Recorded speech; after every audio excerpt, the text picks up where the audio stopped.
is Best of London podcast. Welcome to Best of London. For those watching this on YouTube or Spotify, please don't lip read what Alex and I are saying while I'm doing this short intro, as we're talking about where we've buried some very special treasure. My guests brought joy to millions with his books, his band, The Horn Section, his unique comedy, and as creator of the BAFTA-winning Taskmaster, now in its 19th UK season, and with umpteen international versions.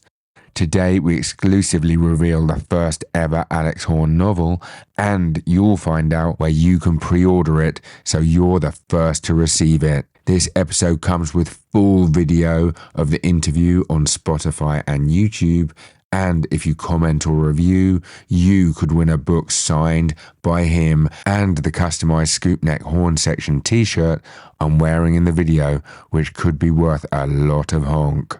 Today you'll find out Alex's take on AI and if he'll use it, which Taskmaster person's most like him, whether him and Greg would present Taskmaster USA, and the potential for a Taskmaster tour.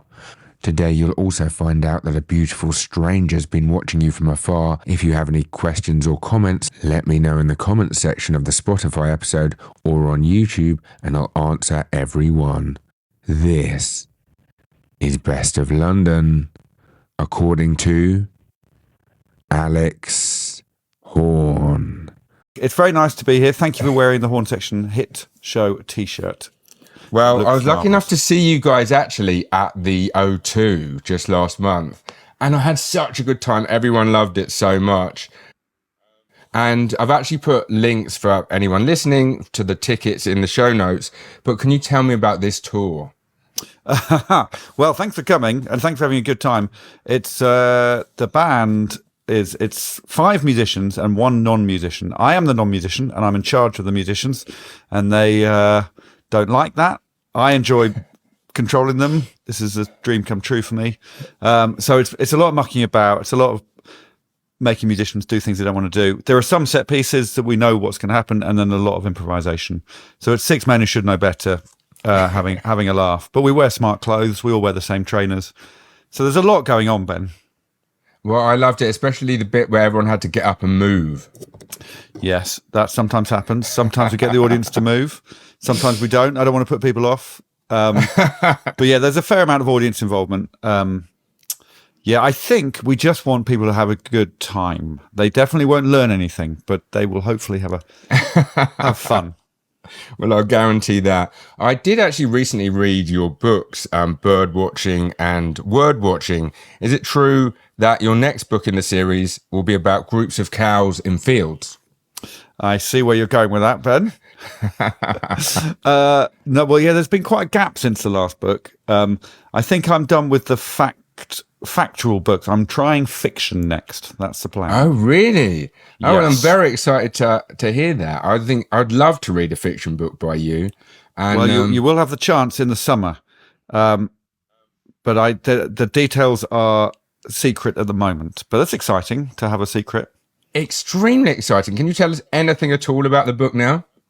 Well, it's definitely not aimed at your age group. I don't know what age you are, but it's aimed at children. Okay. But hopefully, I still quite like reading children's books. I sometimes read old Roald Dahl's books that I read as a kid, and I read with my kids. So hopefully it's a kid's book that grown-ups can also enjoy. Oh, that sounds great. It's pretty traditional stuff. I love the old Roald Dahl books, and so that's the sort of vibe, maybe. Well, kind of. It's a bit more. I don't know what the word is. It's more like Michael Morpurgo. It's quite gentle. There's not a lot of bite to it, but hopefully it takes you to some other place. That's what I'm saying at the moment, anyway. Well, I'm really looking forward to it. I've got 12 nieces and nephews who I often have to read to when I'm babysitting. And actually, some of them have got the Horn Section book, which is aimed at younger kids. And that's amazing too. Oh, well, thank you. Yeah, that's a book designed to make kids pick up musical instruments, which I think people are doing less and less. But yeah, this new book is nothing like that. But hopefully one of the 12 will enjoy it. Well done for having 12. That's a lot. I know, that is Do you know all their names? I'm one of 5, so that's part of the reason. Right. Do you know all their names? Do you have to get them all Christmas presents? I do know their names and I adore them, and I love hanging out with them and playing with them more than anything in the world. And so it's a lot of fun being at my parents' house in Cambridge for Christmas. Yeah, like I said, I did love both of those books. Do you still birdwatch now? Well, I do, unfortunately, but I don't want to. So I've became a dad since that book. And the book was all about me birdwatching with my dad to try to understand him. And now I've just sort of morphed into Dr. Horn. So I don't sort of go out birdwatching, but I do watch the birds. So I know what a lot of them are. I mean, I'm nowhere near as knowledgeable as he or as most birdwatchers, but I do get excited when the new one appears over the garden, or if I see a woodpecker, or we have a lot of red kites where we live. And yeah, I suppose I sort of do. I don't, but people assume I know more than I do, and they say, "Oh, what's that chirping there?" And I always say a wren, but it very rarely is. But yeah. So the answer is I reluctantly do, but I'm no good. Yeah, I actually downloaded those on the Kindle, so that's a great way, because then you can just read it on your phone or any device. But you can also have the Kindle read it aloud to you. That's kind good. of like What voice do they do? Stephen Hawking voice. Okay. And so I did that a lot of the time, and that's an interesting way of doing it. Well, I might dip my toe back into my own books and do it that way. Please do. The only thing is though, actually, if there's a hyphen, they say minus. Do they? So Right. because Okay. my mother minus in minus law, minus. Yeah, I use a lot of hyphens as well. It's one of my main letters. Okay, good to know. It actually makes for some very comedy reading out. But I mean, it's a brilliant book. It's so funny, and you'd actually learn something, I think, with those books as well. So your other book, Word Watching, do you use any of those words now? Yeah, so this is a book where I tried to get a new word into the dictionary. That was my ambition at the time. And I half succeeded, and I still tried to get the word honk into books. So actually, and in this new kids book, I use the word paddles for hand. I was trying to get that as a new slang word. That's in that book. So yeah, I do still try to use them. And occasionally I see someone else saying that they've been on a mental safari. That's one of the phrases. So yeah, they're still alive, these words. I mean, you can't really kill off words because they can come back at any point. But yeah, I do say, has anyone got any honk?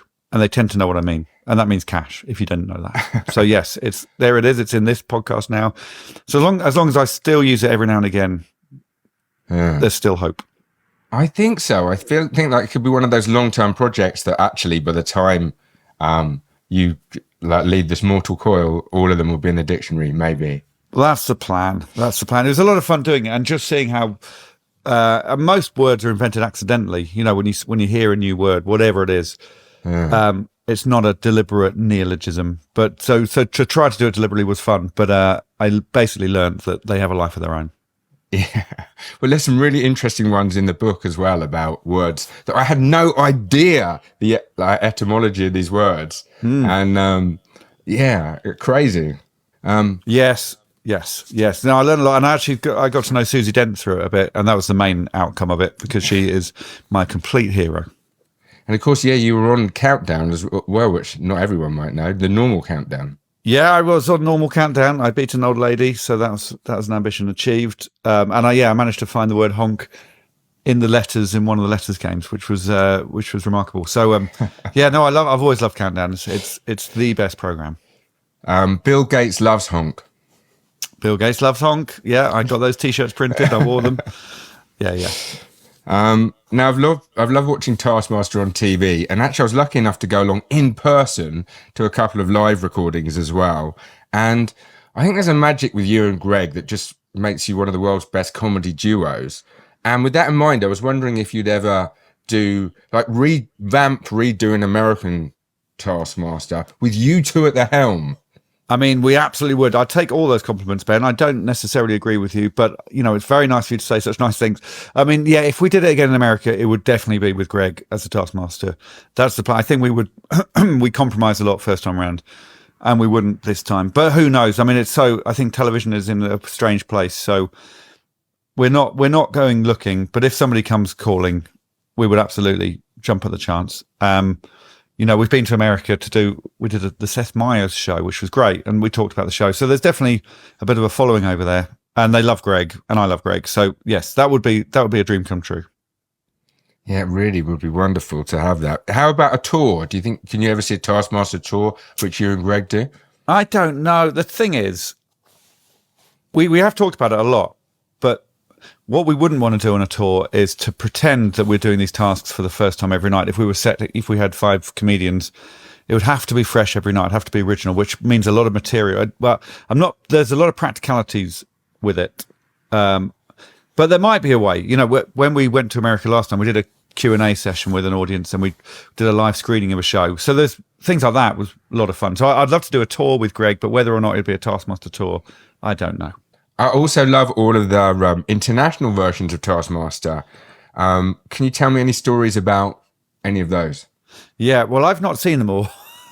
There's a lot of them, so I've tried to stay across them when they launch, but we tend to trust the countries. So when Portugal say we're doing it on a Saturday night, we tend to go, are you sure? Oh, okay, you go for it. So yeah, it really is still a sort of pinch yourself thing when you see your program in different languages.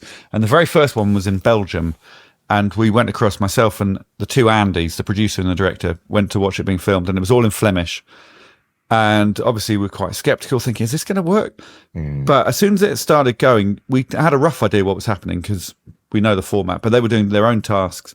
But even though it was all in Flemish, I was still sort of glued to it because I wanted to see what these 5 people did. It didn't really matter what they said. I sort of made me realize that the actual concept of people competing against each other doing ridiculous things would work anywhere, I suppose. It's not a British thing particularly. So yeah, that was really exciting and strange. But also every other country seems to have slightly fewer health and safety concerns than us. So we went to Sweden and saw them setting fire to things and trying to flag a train down by, I think they had a sort of mock corpse. So anyway, yes, they have slightly different, different levels of, each country has their own particular way of doing things. So New Zealand's quite sweet. Australia's quite gruff. Norway's pretty insane. So yeah, it's really fun. I think they do reflect their countries quite nicely. Yeah, I heard there was something. I heard the Norway one. There was something to do with the Prime Minister. Yeah, I met the Prime Minister. Yeah, well, we went to some television event in Norway where I had to talk about Taskmaster. And yeah, in the green room before, I was introduced to a man, and I presumed he was also a Taskmaster's assistant because he was wearing a black suit with a white shirt. But it turned out he was the Prime Minister of Norway. So he seemed nice. He seemed nice enough. He had a lot of security behind him. Well, the Norwegian Taskmaster is actually, I think it like translates as the King's commands. Yeah, a lot of them have different names because Taskmaster doesn't translate that well. Like, I think the word task in Danish is actually a rude word for, I'm sorry about this, a penis. So so lots of them have different names. So you got Best in Test is in Sweden. Yeah, and yeah, the King's Command is a good one. But I do lose track slightly. You might know more than me. Yeah, I also like the fact that in Norway, the Taskmaster's assistant is called Ollie Wormskog. Yeah, I know Ollie really well. He's one of the few that looks like me. He's sort of a similar, but he's more handsome. But yeah, some of them, there's a lot of female Taskmasters, female Taskmaster's assistant. But I think, yeah, he's the one who is most in my mold. But he is a brilliant comic in his own right. He's great. Also in the Norwegian one, if they win, they don't have a tie break. They just share the prize pot. Would you ever do that in the UK? I didn't know that. That's a good fact. I should probably know that. No, we can't do that in the UK because people are people always ask us, do people really take the prizes home? And it is a legal requirement because it's a quiz that the winner does own those things, whether or not they keep them. I mean, if that's up to the contestants to divide them up amongst themselves. But yeah, they do legally own the things.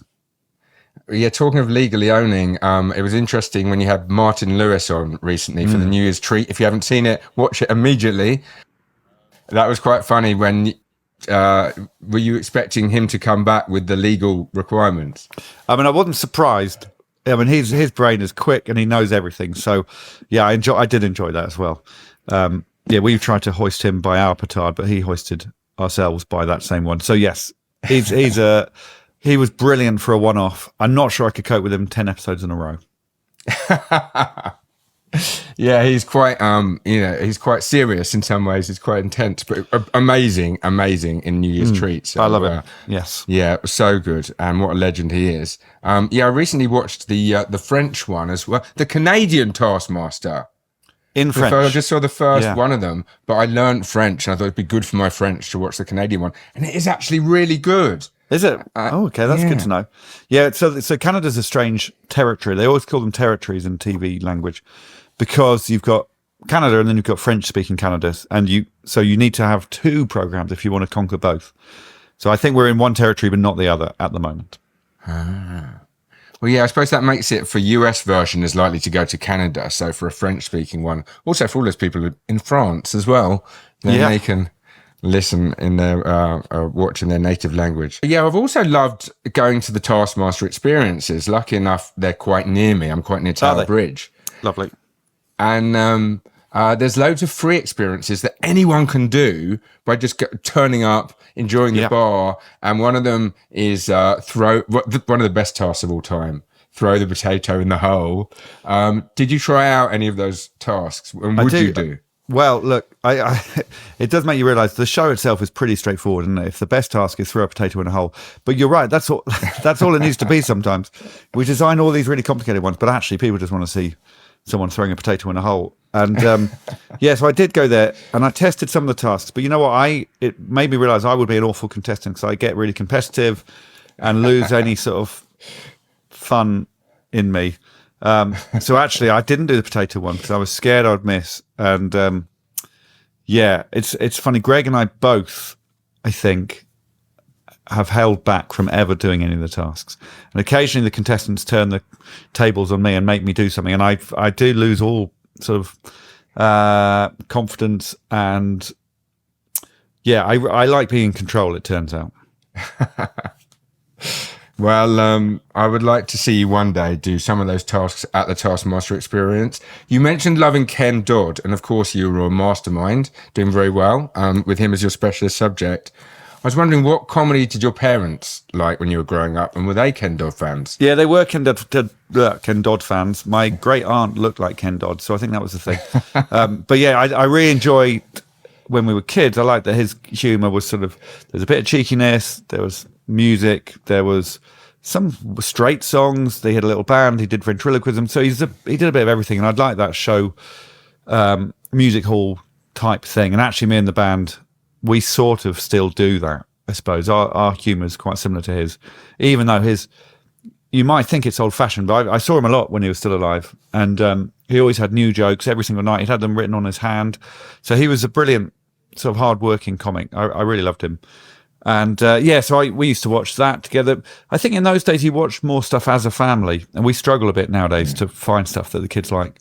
But yeah, we watched, the programs when they were on. So you watched Hello Hello or Monty Python when it was on. We'd all sit down on a Tuesday night and watch Question of Sport or Have I Got News for You, which is still going, which is great. So yeah, we're pretty simple. I mean, didn't have that much choice in those days. There were 3 channels and 4 channels, so we just watched whatever comedy was on. But I loved laughing with the family. Was a brilliant thing of childhood. We always had a packet of crisps each, and my dad would laugh loads and loads, and then we'd laugh at him. So yeah. I mean, pretty much any comedy I liked. But I think the things that made the biggest impression, I guess, Fry and Laurie, and then later, Saunders. Yeah, I love French and Saunders. There's a bit later though, I suppose. But yeah, I mean, there was a real wealth of quality comedy back then, I suppose. Now there's more choice, but it feels less straightforward nowadays. And the fact that your dad would really laugh at those, I guess, then does give you a love for comedy as well. And he's a good laugher. He laughs when he's reading a novel, which I always found. I don't think I've ever laughed out loud at a book, but he laughs. He laughs at newspaper articles. And then we have to ask him why he's laughing, and he reads it out, and it tends not to make anyone else laugh. But I love people who laugh easily. Well, me too. As a comic, it's very useful. Yeah, that's it. I think that's one of the reasons why Ed Gamble's so good on the Taskmaster podcast, because he laughs easily. Yeah, it's a real quality, I think, in someone to laugh easily. I think it does reflect a good, solid personality in there with not a lot troubling them. Yeah, but I also agree that it was nice when everyone would sit down together, like when I was a kid, and watch those sorts of things, because it is nice. It is kind of like a bonding experience, and you know, now it's just not the same in terms of, you know, everyone's got the different screens and different things they can be doing, and is likely to be on their phone rather than actually watching it. Yeah, and actually one of the best things we ever hear about Taskmaster is that people watch it with their kids and with their parents. But I'm always frustrated because my kids don't watch it because I'm in it, and that would be too weird. But I do think they would really like it, so so it's a bit of a shame. But anyway, yeah, it is lovely when people say they watch it with their kids. That's the best thing, because it, like you say, it's such a bonding thing. And then because we've stuck around for so long, people have watched it from when they were 10 years old to now they're off, left home, and they're watching it, you know, in their new lives. Yeah, that's true. I suppose with Junior Taskmaster, those kids have literally probably had it their whole lives.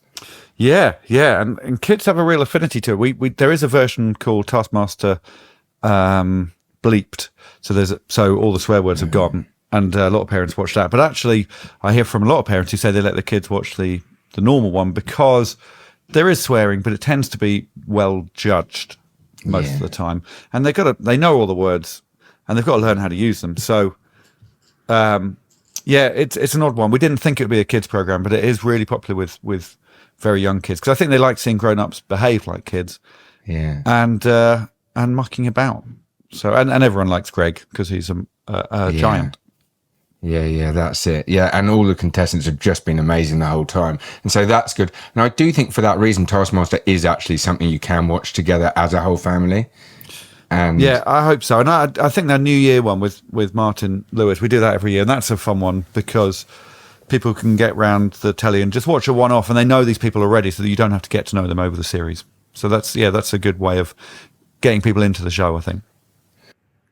I do also think, without a doubt, at some point your kids will, of course, watch every Taskmaster, and maybe it's a good thing that they're not watching it now, because then they'll really enjoy it when they do come to watch it.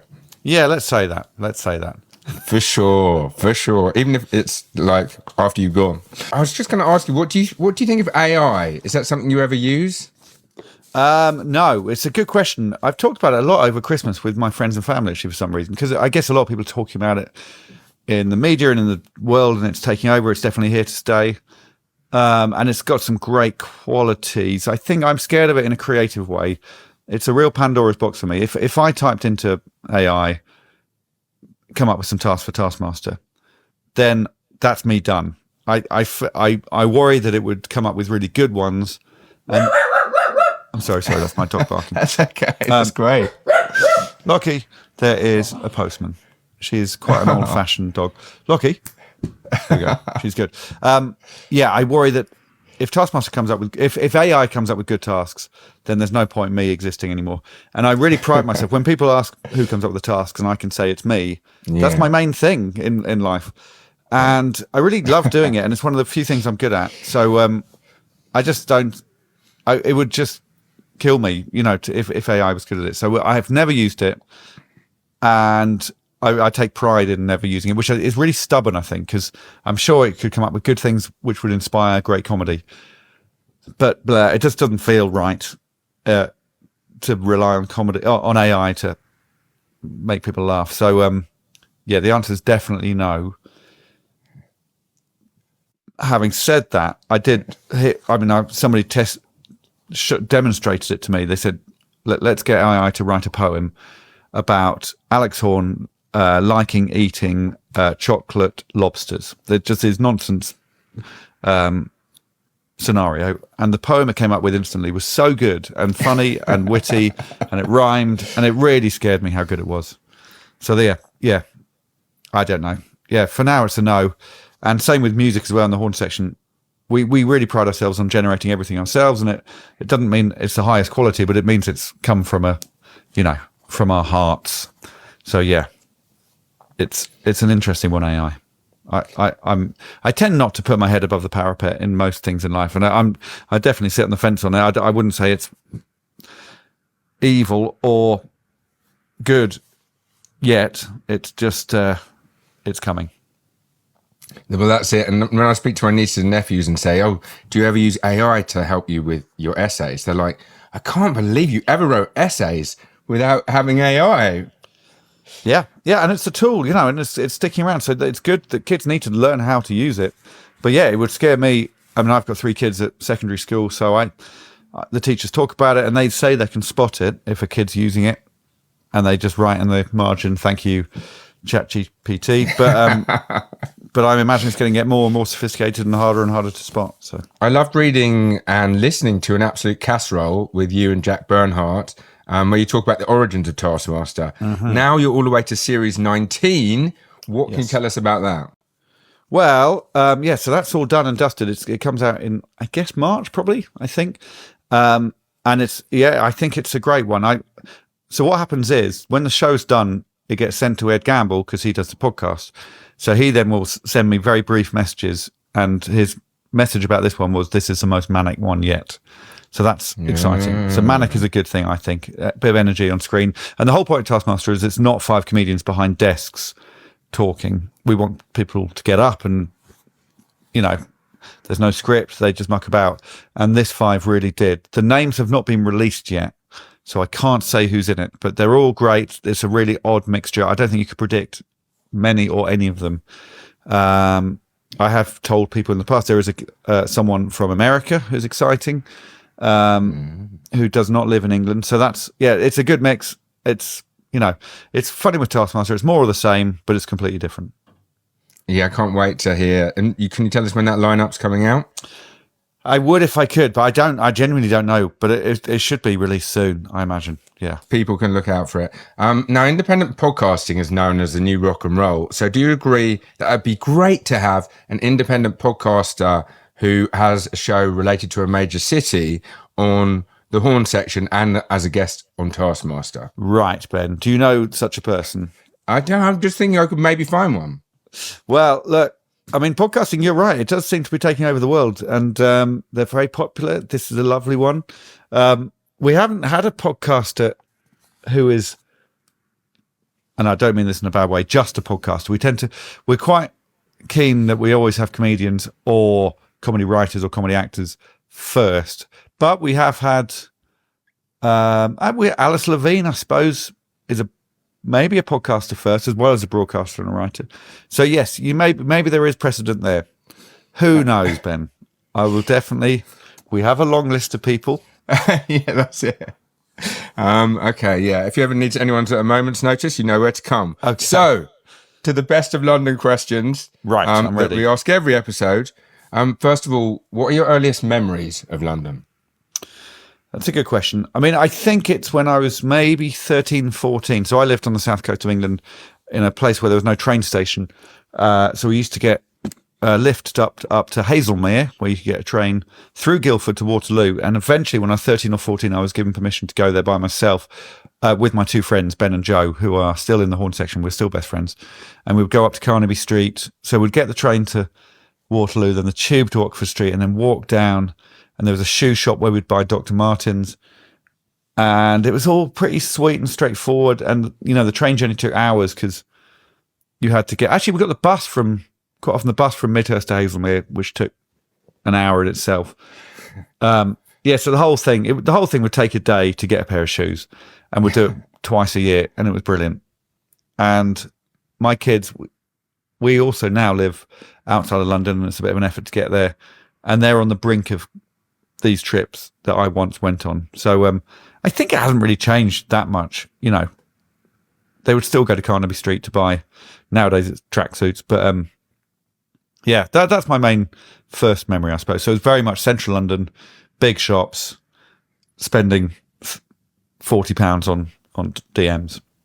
Yeah, I think it is actually a nice thing to do with a couple of friends, though, really. It's quite a bonding experience. Oh, it's so quite exciting to go from somewhere else and go in there, everything going on, and you just feel like there's things available that you can't get any other way. Cool and independent and, like a grown-up, I suppose.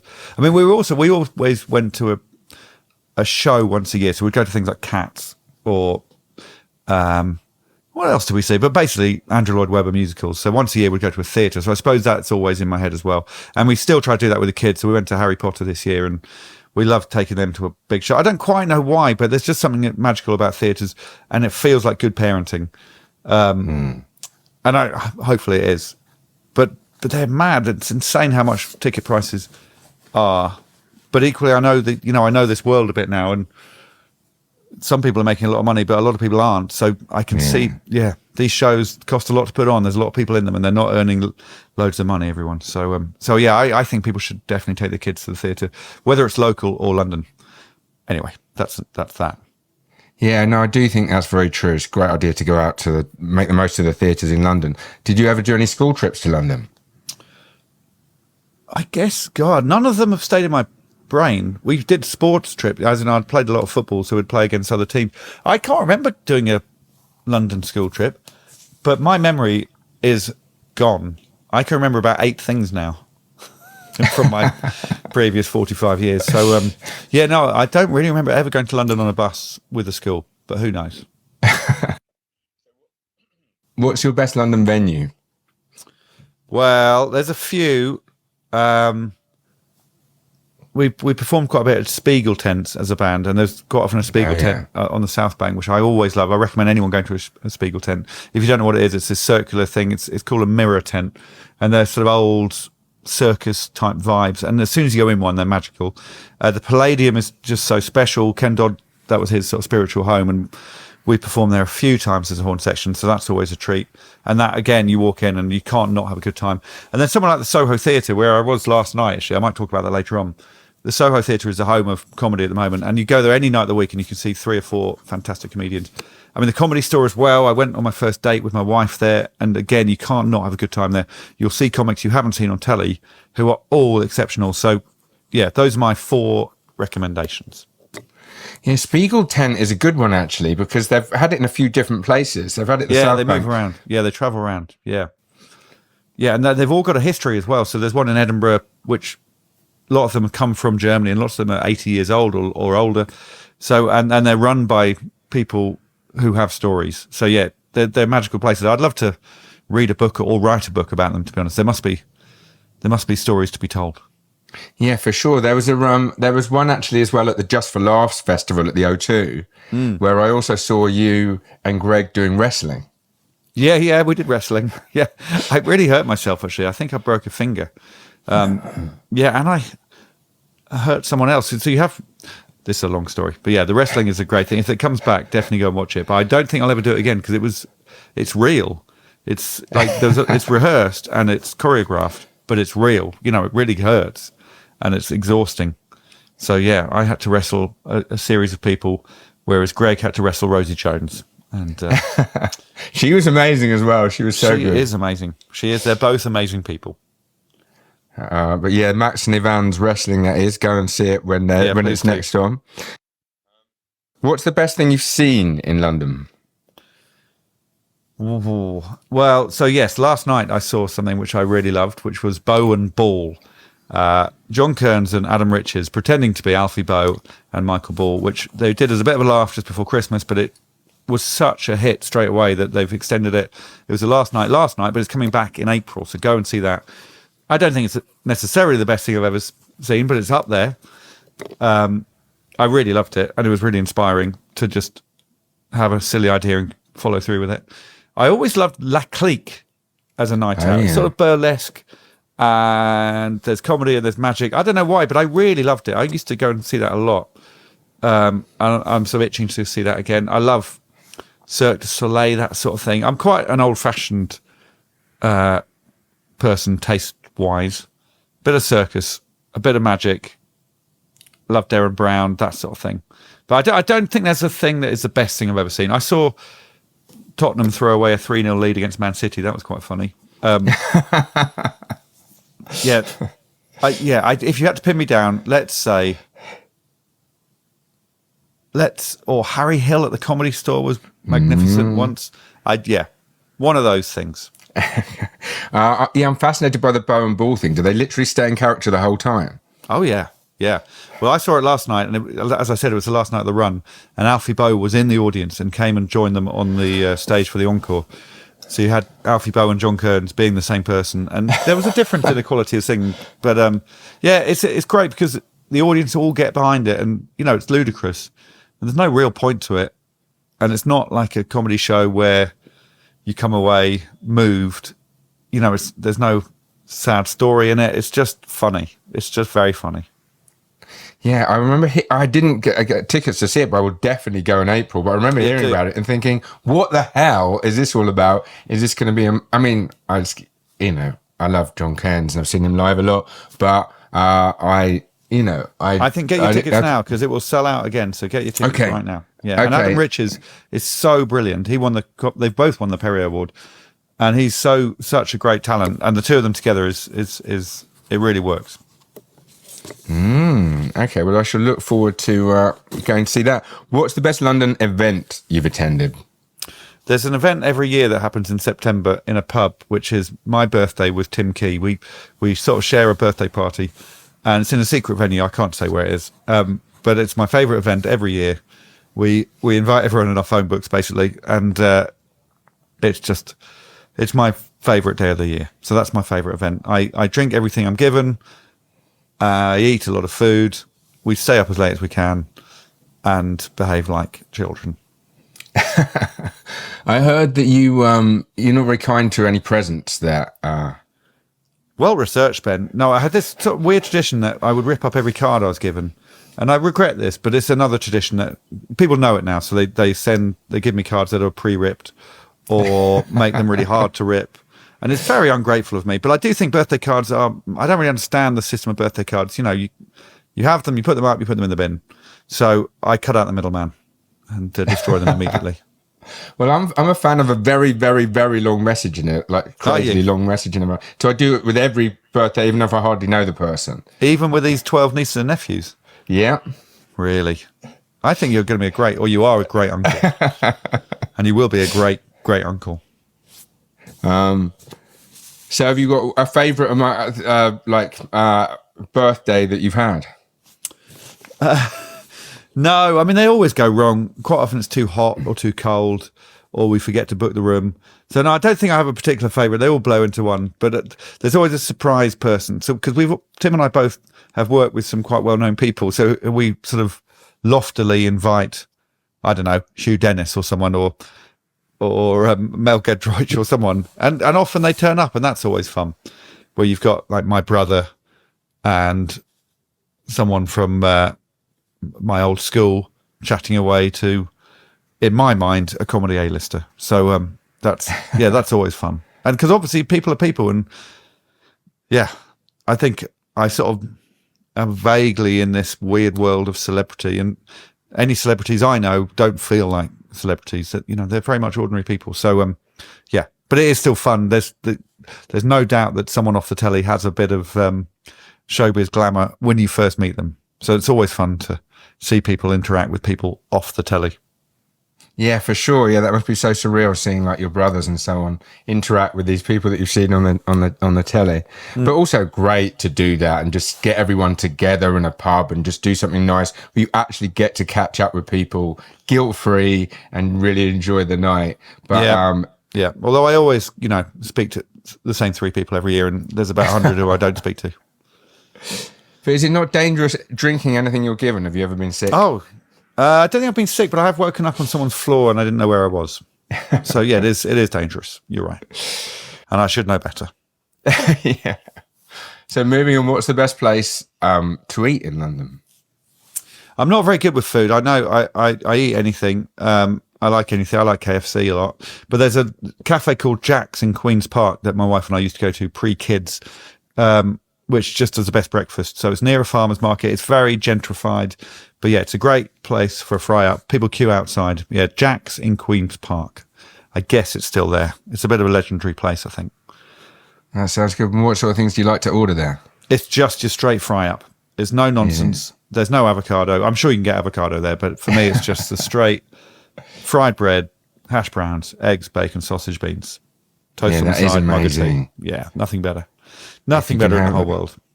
On the subject of food as well, you said that you always had crisps when you were eating, when you were watching comedy. Yeah, what flavour? Prawn cocktail. Always prawn cocktail. I think I was addicted for a bit. I've had to sort of wean myself off it. I would have 4 or 5 packs on a car journey. Yeah, big fan of prawn cocktail crisps. Don't know what's in them. don't think there's much prawn, but absolutely delicious. Yeah, they are so good. There was something. Yeah, I've also been trying to wean myself off crisps because apparently they're the worst thing in the world for your teeth, according to QI. Oh, really? Yeah. Well, I don't know about that. Where's your best place to buy things in London? The best place to buy things, I don't know. Amazon's good. How could you? Yeah, no. What? I'm not a very good shopper. What I'll do is I'll splurge. So I was in East London recently. Weirdly, I did a music video for a wonderful new band called Nature TV, and they asked me to be in a music video. So obviously I said yes. And on my way home, because East London's cool, there was a pop-up shop or like a shop in a shipping container where they had really cool jumpers. So I bought 5 jumpers, and they've all got pictures of bagels on and hot dogs and stuff. So I think you've got to shop on instinct. You just got to grab something when you see it. I don't really like going shopping, but I like having my eye caught by something in a window. That's my policy. I know what you mean though. Like some days you just suddenly you want to buy lots of things and you're just inspired by something, and then other days it's just nothing at all. I find going to a shop, like going on a shopping expedition or going to a museum, is more tiring than any gym or marathon. It's so weirdly exhausting. So I don't like going shopping. I like shopping accidentally. Yeah, but so buying 5 is a lot. Did you just buy one with a bagel on it and then you were on a roll? Everything I liked. It was one of those shops you go, I want everything. And it was quite cheap, so I bought 5, and now I wear them all the time. When you wear the one with a hot dog on, do people compliment you on your buns? I think probably they have done, yes. When you go to the cinema, do you say the hot dogs are on me? Oh, this is all good stuff, Ben. I'm going to use all this. Right. So that music video is interesting. I think I heard about that. Was that where they were recreating Top of the Pops? Yeah. Your research is extraordinary, Ben. Yeah, I think it comes out today, even, this song. So look out for Nature TV. Yeah, it was just quite, it felt almost old-fashioned. I mean, it was old-fashioned that they were trying to recreate Top of the Pops, but just recording a music video. And I don't know how the music industry works anymore, but they were just a band playing instruments, singing, trying to get in the charts, which is great. Love it. Really Everyone good. should be in a band at some point in your life. I think that I've sort of stumbled into one, but if I wasn't, it would be on my bucket list.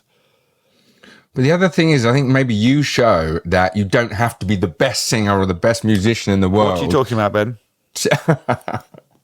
I think, it's amazing. And most people think, I could never do that. But I agree. I think it's something which actually also kind of now more than ever, you can actually go out there and you can do that. And you don't have to be the best. No, I mean, I was really nervous. I genuinely can't sing, but I really enjoy singing. Everyone can sing, but the band tell me increasingly often I can't sing. But I can, and I do. And that's fine. But I was really nervous at the beginning. But now there's no nerves at all. I just have a go. And I think audiences like seeing someone have a go. Same as karaoke. Who doesn't like watching karaoke? It's always entertaining for a bit, That's true. Have you ever actually had singing lessons? No, I've never had singing lessons. I mean, I guess at school, in music class, but no, it's too late for that. It's a little too late for a lot of lessons, I think.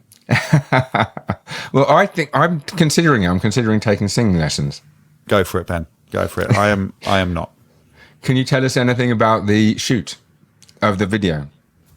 Well, it's pretty much what I said. It's me hosting Top of the Pops. And the band playing on the stage, and there's an audience who were sort of persuaded to come on the day. They're fans of the band. That's it. There's not a lot of trickery to it. It's just. And was it okay being there with all of those random people around? It was weird. It was weird, and I was quite nervous. But it was done in a couple of hours. It was painless, and yeah, that's it. It wasn't high concept or high. Production values. Well, it was high production values, but it wasn't complicated production values. Right. Oh, well, that's great. All people should get onto YouTube, and I think that's great to support new bands and new music like that. Yeah, I was going to say, I'm looking up right now if it's been released. I have a feeling it's today because their manager I know, and I think she said it's coming out today. Well, that would be very good. Can't see it on. No, you can't see on YouTube at the moment. But the other thing is it's always the way that when you look to release something on a certain day, you're suddenly like, oh, we need to do this or we need to do that. Or then YouTube puts something through saying, oh, it sounds too like this or that, which I'm sure it does not, by the way. But I'm just saying that. Yeah. Who knows? It'll be out any day now. you can get these sorts of things. Because obviously you guys, like Horn Section, are on Bandcamp as well, and a lot of people do use Bandcamp. Yeah. But I don't ever hear you or the Horn Section talking much about Bandcamp. Is it important to you to sort of have that kind of grassroots type? I don't really know how things work nowadays. So, because we're sort of a band and we're sort of a comedy outfit. So, yeah, our songs are available to buy, and we've released albums on there. And I think you can find us on Spotify if you just say Spotify or Alexa, play the Horn Section. But there's no income there. You know, you can make a bit of income from podcasts, but we've never cracked that. Like, we love doing our podcast, but there's 6 of us and we need a technician, and it takes hours and hours to perform it. So it's not a good model financially, but we love doing it anyway. So our model is perform live. That's the only way we can make an income. So yeah, Bandcamp's just a way that you can have it in your life if you want it. But it's not, in our pie chart, it's a very slim slice of pie. Yes, well, I think that not enough people realise that it's out there as well. So, you know, it is a great way to get the Horn Section albums to get onto Bandcamp. And thanks, Ben. You pass that on, please. And have it out there. So, what's your best area of London? Well, I lived in Kensal Green. As soon as I got married, my wife and I moved into a sort of a flat on the ground floor of a terrace house in Kensal Green, one of these Victorian terraces, and we loved our neighbours, and it was really fun. And we lived there 3 years, I think. She was working at the BBC, and I was floating about doing stand-up, and it felt like we were cool young people in our 20s, just got married, pre-kids, and I loved the area. So yeah, that was fun. You could walk into town along the canal. Occasionally went on canal boats. Joe, the trumpeter, lived on a canal boat at the time, and yeah, it was a fun. If I could go back to a time in my life, I'd do that again for a year, I think. Because I think you not used to walk around Kensal Green, Kensal Cemetery, and practice your stand-up material. I did. I would pace around there. I remember walking around there with Tom Basden once, talking about he was trying to do an Edinburgh show, which he then did, which took off. It won some award, and it was brilliant. And yeah, it's a great place to go for a walk. There's brilliant people buried there. There's birds there as well. It's good for bird watching. I've got lots of very fond memories about that place. But then someone was stabbed in the station near us, and we moved. Oh, right, yeah. So that's the end of that story. Although saying that, I think overall, like, London is incredibly safe, and there's so many people in London, and there are occasional things like that. But absolutely. We just didn't necessarily want to bring our kids up there, because both my wife and I were brought up in the countryside, and we want to do the same for our kids. But I think, in a way, I'd loved my kids to have been brought up in London. I'm a big London fan. We did a project when I was that age where we tried to find someone from every country in the world living in London, called The World in One City. We found 189 countries represented, people living in the capital, out of 192 at the time. So it is such a cosmopolitan place, and I was a real champion of it. You know, I love, this sounds such a bland thing to say, but immigration is such a positive thing on a city like London, and it's really important to celebrate it. And it's not without problems, obviously, but when I moving because of a stabbing, it was sort of, we knew we were going to move out at some point, but it was very close to our front door. So it was a wake-up call, I suppose. And as a parent, knife crime is one of the most terrifying things, I think, because any kid can get one. But anyway, I don't want to talk about knife crime. No, exactly. But yeah, Kensal Green is an amazing place, and you got a lot of famous people like Phoebe Waller-Bridge and people like that living around Kensal Green. I think Lily Allen lived there when we were there. She was the coolest person. I'd never met her. I'd love to meet her. But great pubs, the Greyhound, the Paradise. It's a good place. I feel like Lily Allen would be a great Horn Section guest. She would. Lily, you're welcome anytime. I was once on a plane with her across a couple of aisles, and I really wanted to bump into her, but it never happened. Oh, Alex, that would be so good. I know. My wife's a big fan of her podcast as well. I think we'd get... I agree with you. I think we'd get on, but I don't know how you manufacture these things. Well, she'd also be good on Taskmaster. Anyway, I don't know how we got onto Lily Allen there. But, Kensal Cemetery is probably still a good place for people to go. Do you know that Freddie Mercury was even cremated there? Yeah, I did know that. Yeah, and people still go, and you'll see Queen fans there all the time, which is lovely, you know, paying their respects. And yeah, Freddie's a big hero of mine. Because they've got some, I keep meaning to do it, but they've got what they call like the 7 magnificent cemeteries or something. Yeah, Highgate's one of them. Not sure what the others are, but yeah, I love a cemetery. I love walking around. I'm not looking forward to be buried. There's a cemetery in Chesham where I live now, which I've got my eye on. It's got a lovely view down a hill. So yeah, I want to be surrounded by some good graves. I love a higgledy-piggledy grave. Do you do you know where you're going to be buried now? I mean, I don't. But yeah, there's one in Chesham which I like. But it's been a while. I might go and visit that again. But I think there's something peaceful about wandering around a graveyard. I definitely used to find them scary as a kid, and now it's the opposite. I could spend a lot of time. I think find them less scary than any other place, really. Well, we had someone who has launched TV channels and worked with me on music magazines on the last episode, who lives around the Chesham area, and his daughter was playing for Chesham United. Oh yeah, and he was saying how great you were for your work with that as well. Do you know her name? Because I know the women's team very well. Yeah, his name is Andy Boothroyd, and he's been a good friend of mine for 20 years. His daughter's called Ella. Anyway, yeah. she's now she just left I think the team were. That's great. The women's team are better than the men's team in Chesham. They're in the 4th division. We're in effectively the 6th division. So yeah, they're a great team to follow, and they're growing, and as women's football is. So that's nice to hear.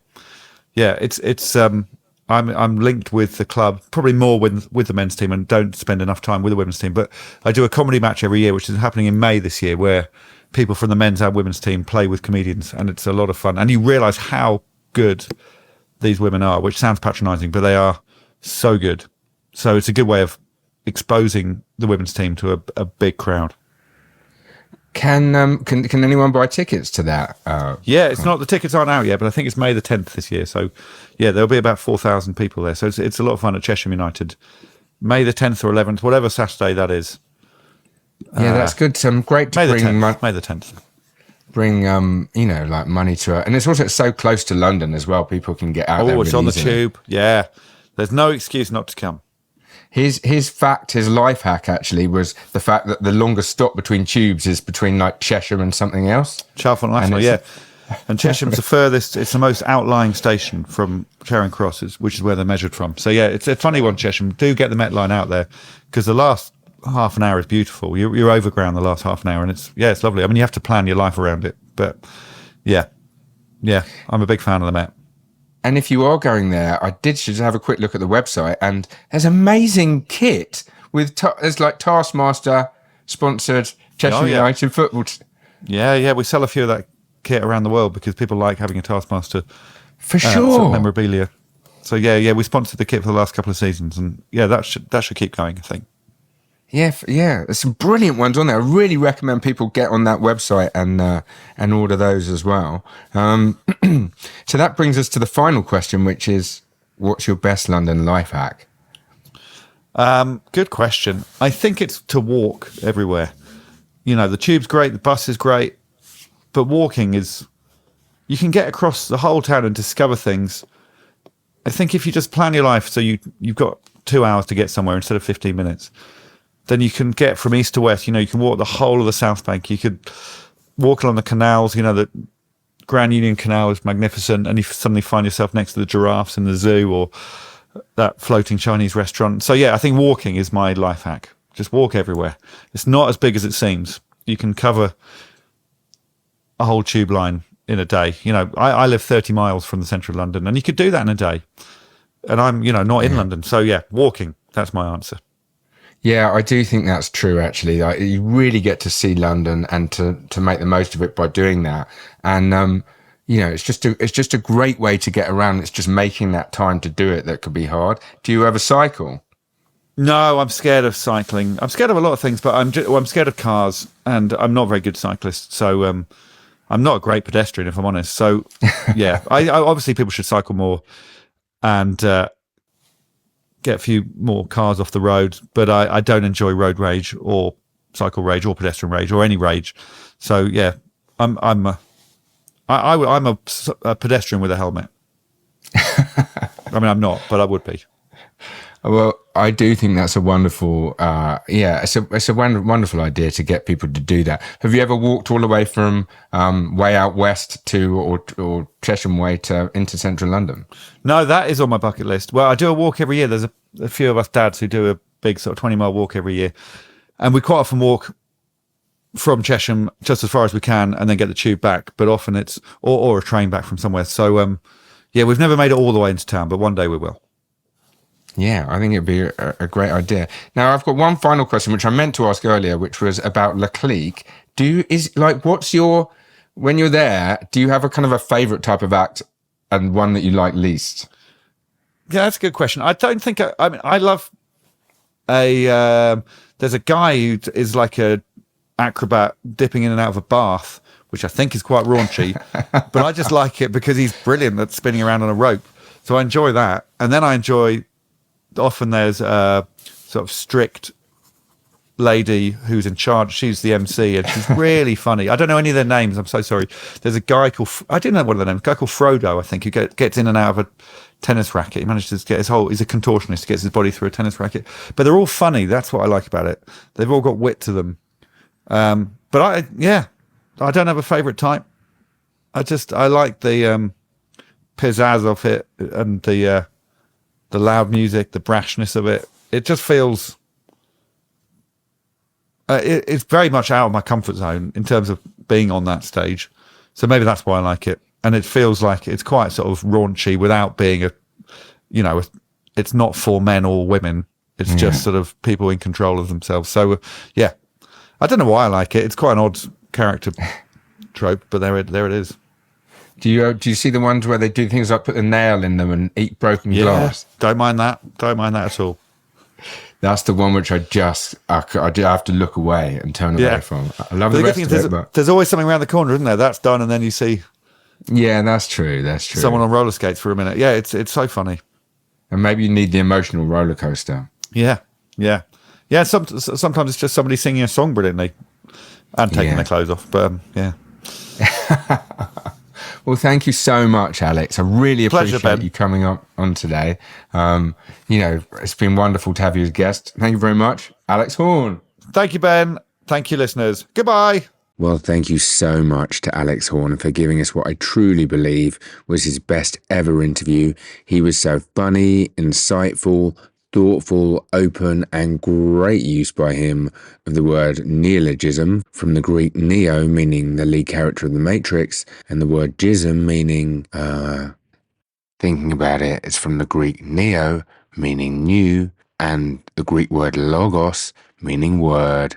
You can win a book signed by Alex Horne and the t-shirt I wore in this interview, which I customised by cutting the neck off it because I've got a big old neck, by liking or commenting on the video on YouTube or Spotify or both. If you're listening to this on some threepenny bit audio only app, then links to the videos are in the show notes, along with links to the Horn section hit show tour tickets, which will bring joy and laughter to all who go to see it. So book your tickets now and buy all his excellent books. I've actually just started the YouTube channel, and so I know it's unlikely any of you will visit it, as you all like your podcast platforms, but I thought I'd stick it on there as one or two of you may decide to look on there. So please do have a look and share it with people if you get the chance. If no one's really using that, I will stick to the podcast platforms, as I do hugely appreciate all of you listening. Alex's new book is out soon, and it's for kids, but adults will also enjoy it. So let's get it to the top of the charts. It'd make an ideal birthday present, so pre-order it now with the links in the show notes. It's out on the 3rd of July this year. It'll be 240 pages long and is called The Last Pebble. It's a wonderfully told story of a boy who likes combing the beautiful, exotic and mysterious beaches of Bognor Regis, and every time he finds a beautiful stone, it's added to his collection. But he finds a very special pebble and stumbles on a secret that was supposed to be kept forever, and he and his new friend Charlotte go on an adventure to unravel the mystery. I think that's what it's about anyway. I'm pre-ordering one for myself and for my nieces and nephews, and I can't wait to read it. Reports are as yet unconfirmed that next year Alex is releasing a book of poetry about chocolate lobsters. My social media is on all the show notes, but follow me on Instagram at BenPodz, that's BENPODZ, and on X at BH27, Facebook at Ben Holland, and TikTok, which I've just joined, at Ben TikToks. My DMs are always open for questions or suggestions or comments, and my email is ben@lifemac.com. That's Ben at LIFEMAC.com. Now, when in the interview I was talking about Alex's books about birdwatching and wordwatching, I said his next book in that series could be about cows in fields and called herdwatching. But there were other contenders in my mind, so let me know which of these you think he should write next in that series. A book about studious geeky people called Nerdwatching, a book about the process of making cheese called Curdwatching, a book about people who win bronze medals called Thirdwatching, a book about people who lose their glasses called Blurredwatching, or a book about going to the toilet. Let me know which one you like the sound of best and I'll ask him to write it. Last week I went to see Tim Key's new work in progress and was in the front row of the Bill Murray, and it was a truly amazing show. In part of it he asked me a question and pressed his finger right up against my nose until I gave him an answer. So thanks to Damian Lewis for getting those tickets for me. There was less poetry and more musing where he goes off on interesting mental safaris, and he mentioned Alex Horne a few times too. There's a lot more I'd like to say, but I don't want to give anything away. Please become an organ donor and you'll get to live on after your death. Google organ donor to find out more. You can listen to all the other episodes of Best of London wherever you get podcasts. They include great recommendations and insider secrets, and we've had some wonderful guests. Be sure to follow or subscribe and forward this to a friend who you think may appreciate it. You're a truly wonderful, intelligent, beautiful and diligent person for taking the time to listen right until the end. I love you for that.